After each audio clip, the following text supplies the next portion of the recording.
Hi guys, it's your girl B Michelle coming at you with another Dollar Tree DIY and also some products from other stores other than Dollar Tree.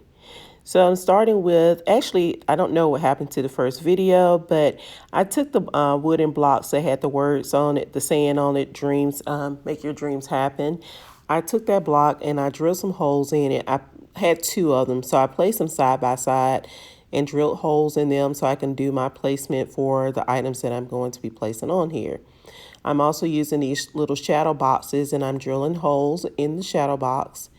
If you want to use rulers and lay everything out or something to hold your pieces together so that you can get straight holes, that would be better for you. I kind of freestyled everything, and of course mine doesn't come out perfect, but you can also perfect yours by using some tape, or if you have the proper tables and stuff to do drilling and all of that, it can come out a whole lot better. I chose to do this on the floor because I didn't want to drill holes in my tables, so I just laid out a blanket and just went to drilling. And I will have a link in the description box with the size drill and the size screws and everything that I used. So I'm just laying it out. If you can just kind of watch the video to kind of see where I'm placing everything, because I had to kind of speed everything up because the video was kind of lengthy. So I won't be able to go in a whole lot of detail with explaining everything. So I'm using these D-rings here. And also, I do not really care for the way the D-ring work on this particular project. If you have like the those other types of hooks that you can, if you want to put something on a back of something to hang it on the wall, the ones that kind of look like a saw, something, it's something tooth. I think, I can't think of the name of it, but they have those other types of hooks that you can try to hang something on the wall. I wasn't crazy about the way this D-ring is working with hanging this on the wall, so may want to use something else. So once I got all my pieces together, I put all the screws in. I'm using some of these push lights, and I'm using some of the E6000 as well as some hot glues to kind of glue everything down. And I'm going to be placing them on the top piece as well as the bottom piece. So on both of the blocks here, I'm sorry, both of the shadow boxes here, I'm placing some of the E6000, followed up with the hot glue, and I'm going to glue this push light down. And I can also remove this push light to replace the batteries. I know on another project on the glam lamp that I did, I had so many questions about how do you change the batteries. The batteries can still be accessed even if you glue the piece down. You're only gluing the back side down. So you can still access the batteries, and they just twist off and you just twist it back on. And you can decorate this piece. I did go back and I decorated some of my push lights. I didn't do the top ones because I didn't have enough diamond wrap to decorate the top ones. So I did go back and I put some bling wrap around the bottom push light. So I'm just doing this on the top piece and the bottom. So both lights will be, there's one shining down and one shining up. So as you can see here, both lights.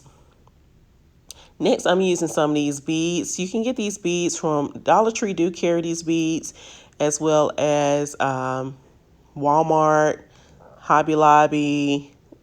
The craft stores will carry these beads. Or if you go to the Mardi Gras and you have beads left over from the Mardi Gras, you can use those as well. So I'm just taking some of the hot glue, and you may have seen me do this method on a few other videos. I'm just taking some of the hot glue. You want to measure your beads out. Take some of the hot glue, place it down, and then lay the beads in the hot glue. And do use something to kind of hold those beads in place. You don't want to use your fingers because that hot glue will burn. So you just want to measure it out. And I actually should have cut mine a little bit smaller so it can be a little bit more snug. Because once I put it on the wall, I didn't actually like the way the beads kind of flowed. So I probably should have cut mine just a little bit shorter. And I thought I was going to run out of beads. So I started spacing mine out further than I originally planned. Well, I would have ran out of beads. So I had to space mine out just a little bit further than I originally planned. I wanted to put these closer together. I actually started out putting them closer together, and then I realized, okay, it didn't look like I was going to have enough beads. So I started spacing them out further. I think it would look so much better if they are closer, if you can have more beads. But I'm okay with the finished product. I may add some more beads later, but right now, so you guys will see that in the end. So as you can see, they were closer together at, well, yeah, that's two beads. They were closer together at first, but they are going to be more spaced at the end because I knew I was going to run out. So you just want to measure and glue them down. You know, just laying some of the beads in the hot glue. Using my scissors to press it into that hot glue. And you want to let it sit for a little bit, and then you go to the other side and just do the same thing. And you just want to repeat those steps. But also, before you complete all of this, there's another step that I should have done at first, but I went back and did it before I finished laying all the beads all around. So this is how it's looking. And here it looks fine to me, but when I put it on the wall, I didn't really like, I think I should have cut them just a little bit smaller, maybe 1 or 2 beads shorter. So I'm just trying to show you here in case someone says, oh, I couldn't understand what you were doing. I couldn't see what you were doing. So same thing, just glue it, put in some hot glue, placing the bead into the hot glue, and you just do the same thing on the other side.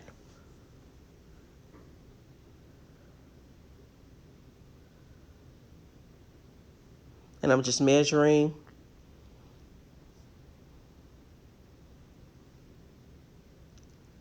And it should look something like that. As you can see, there is space a little bit more than I wanted it to be. But when you do yours, if you decide to do this project, you know you can put yours closer together. Or if you like it spaced out more, that's up to you. It's totally up to you. And you can paint this whatever color you want to paint it as well. I did go over it with a coat of black spray paint. Now these mirrors I got from Michaels. The bigger square mirrors came 5 in a pack, and the smaller ones, they were 25 in a pack. And here I'm just using some of the E6000, and I'm going to be placing some of the smaller 1-inch mirrors going down the sides of the planter hook, whatever this is called. You guys, you know I don't never remember the names of items, but you guys know what they are. So, but yeah, you can get those at the Dollar Tree. Not the mirrors, but the planter hook. And I followed up with some hot glue so I can have that instant stick so I can continue working. And these square mirrors, I'll put all that in the description box. But I got those from Michaels as well. And I'm just removing the tabs off of the back of the mirror so that I can have a better placement. Just using some of the E6000.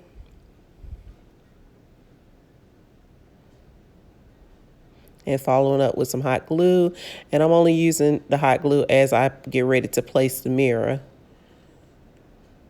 So 4 mirrors should fit into this section here. And again, I thought I had enough mirrors. I was just all over the place with this project. Not having enough supplies to complete everything, and it delayed everything. And yeah, it's just all over the place. And I don't know if you guys can hear it, but it is pouring down outside. It's just out of the blue. A storm just came. The trees are like blowing like crazy. I'm like, Lord, I hope we're not having a tornado and I don't know about it. But I think it's something going on with the hurricane. I do live in Alabama, so we do get the effects of some of the storms that come through when it's hurricane season. So yeah. But I'm continuing to add these mirrors. So these small 1-inch mirrors, 6 can fit on each side, but you have to place them strategically. Start at the corner, the front corner, and place it flush against the front corner. And then when you get to the last one on the back end, that one's going to hang over just a little bit. So I'm just using some of the E6000, following up with hot glue. You know the drill. So you just want to place each one, and like I said, 6 will fit, but you just want to start at the front corner on the sides first. And then that last one is going to hang over on the back just a little bit. Since it's on the back, it's not going to matter.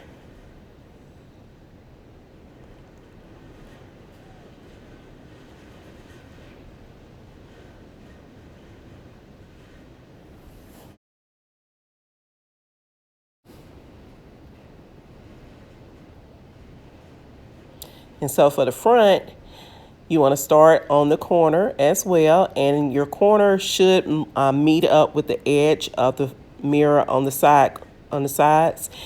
It should meet up at a good point, like it's going to be a perfect. It should fit perfectly. So if you line it up and it fits like a little angle perfectly, it's going to fit perfect on the other side as well.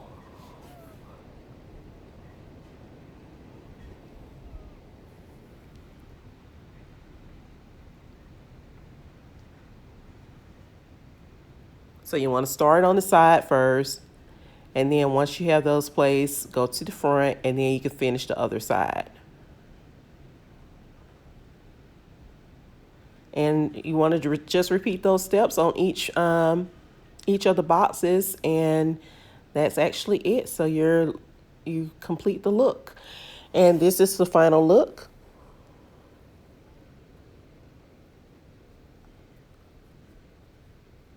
Somewhere in here, the final look is coming. Just want to repeat those steps. So this is how it's looking. Like I said, you guys, if you want to put more beads, I think it will look better with more of the beads. Or also, if you don't want to use beads, if you have like the acrylic, the gems or whatever, it will look really pretty with the gems going from top to bottom. Maybe one day I'll do a video with some of the gems. But yeah, this is how it's looking, and this is how it looks when the lights are off. I didn't have all the lights off, but this is how it looks with some of the lights off and with the lights just shining, and you can see the reflection on the wall. It kind of looks like an eye on the wall, but it has like a little diamond shape on the wall. So I like the little reflection that it's giving off. And then I put them side by side just so you guys can see how it looks. This is not where they're actually going to stay, but this is where I had some nails in the walls already just to show you guys. So yeah, this is one look, and then I will show you another look with using that planter hook. And that is actually optional. If you don't want to use that planter hook, you don't have to. Just drill your holes from using the shadow box on the top piece as well as the bottom. Or if you want to keep the same concept without the planter hook, you can just place some mirrors at the bottom or whatever you want to do. So this is the look with the planter hook on it. And you do want to use a very lightweight plant. This is very, very small.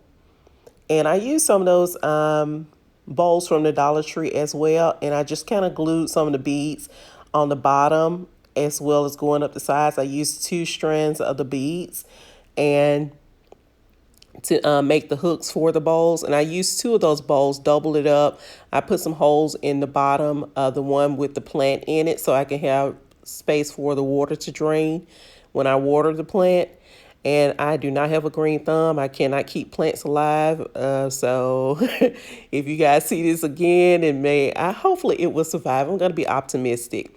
But anyway, thanks you guys for watching. If you like this video, be sure to give it a thumbs up. And if you want to share it, please do share.